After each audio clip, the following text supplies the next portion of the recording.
She put the folder on my desk before her coffee even got cold. 12 pages. My whole life squeezed into 12 pages. And my name was barely in it. It's the summary. It's all there. Sign it. Don't make this hard. What is this? Everything's decided. The lawyers finished it 3 weeks ago. 3 weeks? While I made breakfast and packed our daughter's lunch, I never saw this coming. I have a board meeting. This is our life. She put the folder on my desk before her coffee even got cold. 12 pages. My whole life squeezed into 12 pages. And my name was barely in it. Sign it, she said. Don't make this hard. I looked up at her. What is this? Everything's decided. The lawyers finished it 3 weeks ago. 3 weeks. She had been planning this for 3 weeks while I made her breakfast every morning and packed our daughter's lunch. And I never once saw it coming. I have a board meeting, she said, and walked out the door. That was the morning my wife became the CEO of the biggest company in the state. It was also the morning she tried to throw me away like I was nothing. She thought she knew exactly who I was. Quiet man. Tired man. A man who cooked dinner and drove carpool and gave up his career so she could climb. She looked at that man and decided he was worth almost nothing in a divorce. She was wrong, and she was about to find out how wrong. If you've ever been underestimated by someone who was supposed to love you, stay with me. This story is for you. My name is Dawson Reid. That morning, I sat alone in my office with the folder for 3 full minutes before I opened it. Some part of me already knew what was inside. I just wasn't ready to make it real.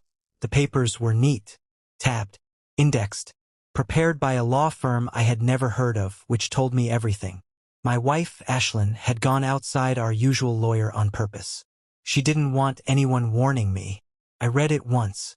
Then I read it again, slower. She kept the house. She kept our daughter, Nova, almost all the time. I would get her every other weekend and one night during the week. For days a month with my own child. My income was written down as almost nothing, based on the small consulting jobs I still did. The papers treated that tiny number like it was the whole truth about me. It wasn't. I read it a third time, hunting for the one sentence where she decided I didn't matter. I never found it. It wasn't written anywhere. It was in everything. To understand that morning, you need to understand the 12 years before it. Ashlyn and I met when we were 30. She was sharp, the kind of person who walked into a room and instantly knew where the power was sitting.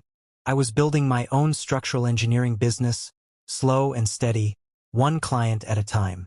When we got married, we made a deal without ever really saying it out loud.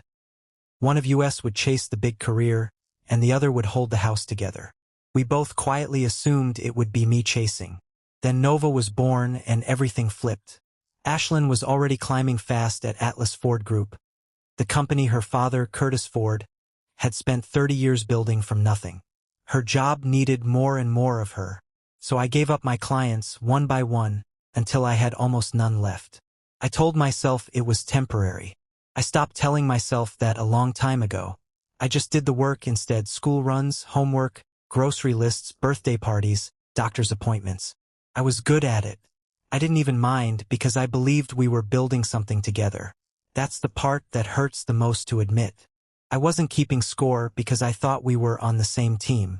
But Ashlyn drifted. Late nights. Long trips. Even when she was home, her eyes were somewhere else, running numbers I wasn't part of. I told myself it was stress. I told myself it would get better once she got the CEO title. I kept telling myself things right up until she put a folder on my desk and told me not to make it complicated.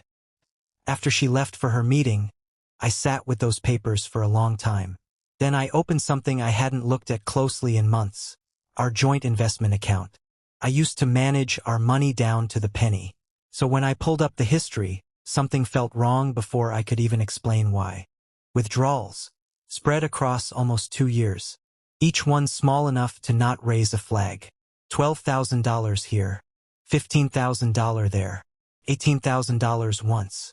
Ashlyn had told me we needed to cut spending because the company was in a slow season. I checked the dates against my own notes from when I used to review our finances. Every single withdrawal happened within 10 days of one of those reviews.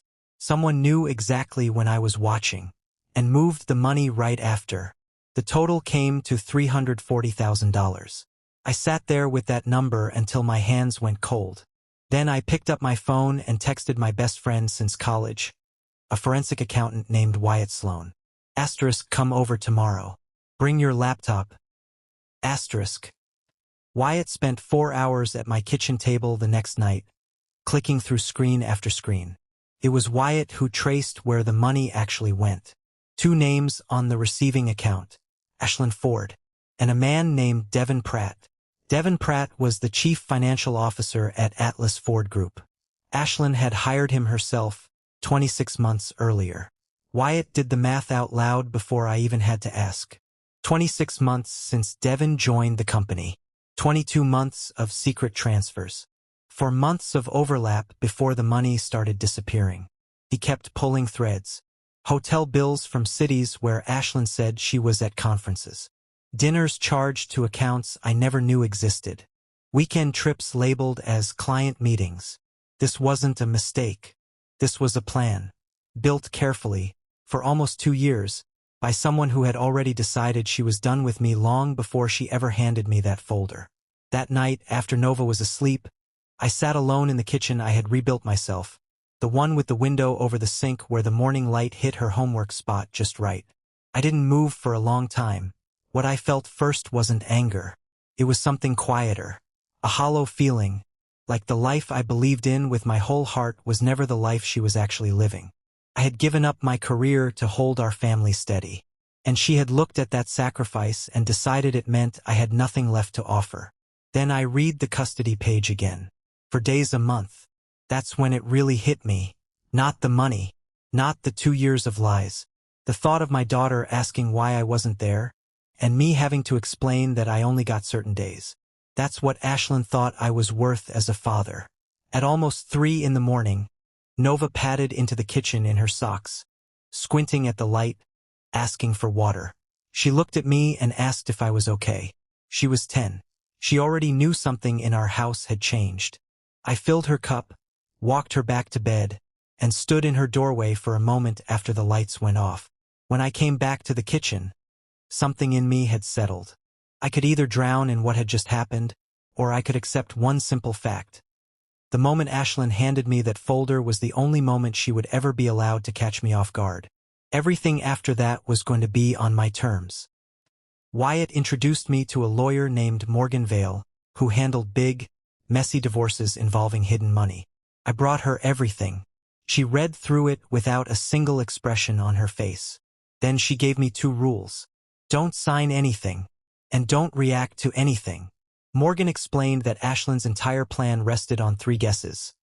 That I couldn't earn real money, that I had no assets of my own, and that I would never look closely enough to find the truth. All 3 guesses were wrong, and the worst thing I could do was let her figure that out early. That night, I called Ashlyn. I made my voice shake a little, even though it wasn't shaking at all. I told her I was confused, that I still had feelings for her, that I needed time. She softened instantly, in that specific way she always did when she thought she'd won. Take whatever time you need, she said. I hung up and sat in the quiet, completely calm. Ashlyn had spent 2 years planning to take my whole life apart, certain there was nothing underneath me worth worrying about. I let her keep believing that, for now. 3 days later, Morgan called with a full map of Ashlyn's plan, and confirmation that every guess underneath it was wrong. I went back to a filing cabinet I hadn't opened in years and pulled out a folder I'd kept since before we were even married. Inside were the papers for a small commercial building I'd bought in West Atlanta, 13 months before our wedding, paid in cash from my early consulting years. I never used $1 of our marriage money on that building. The rent from it had paid for itself the entire time. Ashlyn knew the building existed. She just stopped asking about it years ago, which meant she had no idea what it was now worth. The neighborhood had grown. A lot. The building was now worth around $1,100,000. Morgan confirmed it. Legally, that money was mine alone. Then my career came back faster than I expected. I still had my license. I still had my name in the industry. I reached out to a few old contacts, and within a week, One of them offered me a 3-year consulting contract worth $2,300,000, with the option to become a partner at the end. I didn't sign it yet. Morgan told me to hold it. We weren't ready to play that card. But something was still bothering me. If Ashlyn and Devin were comfortable pulling $340,000 out of our own accounts, I wanted to know what they thought they could get away with inside a company that was about to go public, where the rules were supposed to be stricter. I asked Wyatt to take a closer look at Ashlyn Ford Group's books. For days later, he called and said he needed to come over. He spread the papers across my kitchen table, the same table where I had once sat alone with my divorce folder. What he found came from Devin's department. On paper, it looked like normal payments to suppliers. It wasn't. The money went into accounts that paid off Ashlyn and Devin's personal debts. Fake invoices from vendors that didn't really do any work, approved by Devin himself. The total was over $800,000. Most of it moved in the 18 months before the company's public stock launch. If anyone at a bank or a government agency saw this, the whole launch would stop. And it wouldn't just be Devin in trouble. It would reach anyone at the top who should have known. I sat with that for 2 full days. I wasn't going to use it as a weapon in my divorce. That wasn't who I was. But I thought about Curtis Ford, Ashlyn's father, who had built that company from nothing over 30 years. I made copies of everything Wyatt found, drove to Curtis's house, and handed him the folder. "You built something real," I told him. "You should know what's happening inside it." Then I left. I didn't ask him for anything. 2 weeks later, Ashlyn asked to meet and talk about the transition. I met her at a coffee shop she picked near her office. I watched her walk in already relaxed, already sure how this would go. She had a 2-bedroom apartment picked out for me, the rent already memorized, a calendar for Nova already drawn up, like she was doing me a favor. She talked about my fresh start. I asked about parking. I asked about the lease. I nodded at the calendar. By the time we finished our coffee, she looked completely at ease, the way people look when everything went exactly how they expected. Later, I found out she called Devin from the parking lot. She told him I took it better than she thought I would. She said she always knew I wasn't the type to fight. I heard that secondhand, and it didn't sting. It just confirmed something. She had built her whole plan on that idea, and she had just handed me the last piece of proof I needed. That afternoon, I signed the $2,300,000 contract.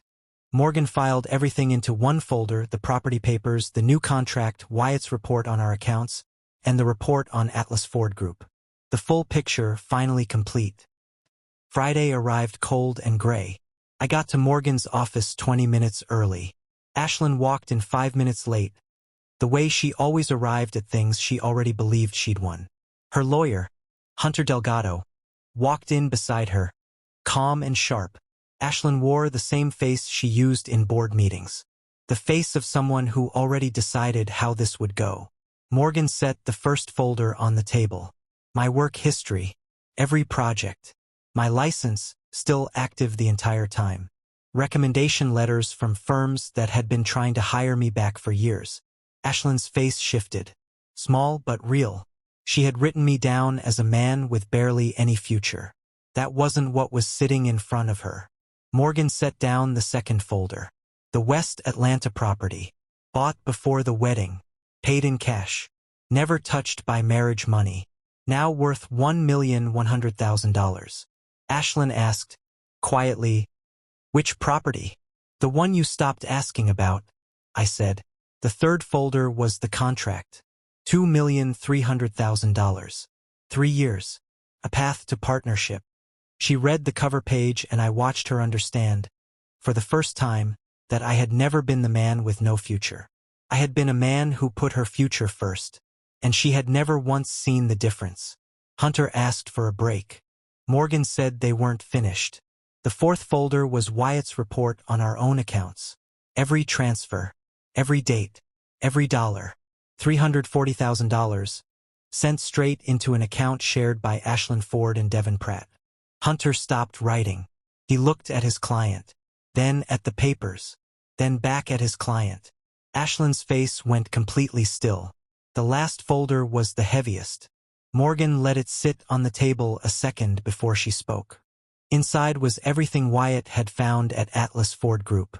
The fake invoices, the routed payments, the $800,000. The timing lined up perfectly with the company's plans to go public. Morgan said the report had already been reviewed by a compliance specialist. No filings had been made to any regulator yet. What happens next, Morgan said, is up to Dawson. The room went silent. I looked at Ashlyn. Not the way she had looked at me at that coffee shop, like a piece she'd already accounted for. She looked at me now the way you look at something you finally realize you never actually understood. I didn't need long to say what I had to say. I spent 12 years helping build the life you were living, I told her. I never asked for credit. I made the meals. I got Nova to school every single morning while you climbed higher and higher. And this whole time, you were quietly building a plan to take almost everything from me, including most of my time with our daughter. I stood up. You never actually knew the man you decided to throw away. Then I walked out. Ashlyn's lawyer called Morgan the following Monday. The call lasted 11 minutes. Ashlyn wanted to settle. Fast. I had braced myself for months of fighting. But those 5 folders had changed everything. Every extra day she waited was another day that report about Atlas Ford Group sat there. Unreported, undisclosed. She wasn't attacking anymore. She was trying to survive the damage that was already coming. Curtis Ford moved fast too. Within a week of that Friday meeting, the company opened a full internal investigation. It found exactly what Wyatt's report said it would. Devin Pratt was fired immediately. His building badge was shut off while he was still in the elevator. The stock launch was frozen while the whole company got reviewed from the inside out. Ashlyn kept her title. That's all she kept. Every big decision now needed a second signature she didn't control. She had spent her entire life chasing that office, and now that she had it, it had turned into a cage instead of a throne. The divorce moved fast after that. The $340,000 was paid back in full over 2 years, with interest. My West Atlanta building stayed mine, completely separate. My contract stood exactly as signed, and my income was finally calculated the right way. Custody was the part that mattered most, and it settled without a real fight. Morgan had built a file of everything: school pickups, permission slips, doctor visits, years of proof of exactly who had actually raised our daughter day to day. I got primary custody. Ashlyn's time with Nova was arranged around Nova's real life, her school and her activities, not around Ashlyn's schedule. It was the complete opposite of what Ashlyn had written into that very first folder, the one she'd prepared a full month before she ever handed it to me. When we signed the final papers, Morgan looked at me and said I had handled it about as well as anyone could. I told her the credit was hers. I drove straight to Nova's school. She came out with her backpack hanging off one shoulder, jacket half zipped despite the cold, because 10-year-olds refuse to admit they're cold on principle. She climbed in, looked at me the way she always did, and asked if everything was okay. Everything's finally where it's supposed to be, I told her. She put her headphones on and we drove home. 18 months passed. Quiet months. Full months. We lived in an old house I bought during the settlement, and I rebuilt it piece by piece, the kitchen first, then the floors, then the back porch. Nova helped by handing me tools and asking questions and occasionally making the job take twice as long, which I never minded once. My consulting work grew fast once I wasn't scheduling my whole life around someone else's calendar. I hired a small team. My income passed anything Ashlyn had ever written down about me. The West Atlanta building kept climbing in value too. That number she once used to decide I was worth almost nothing? I stopped thinking about it. Stopped meaning anything.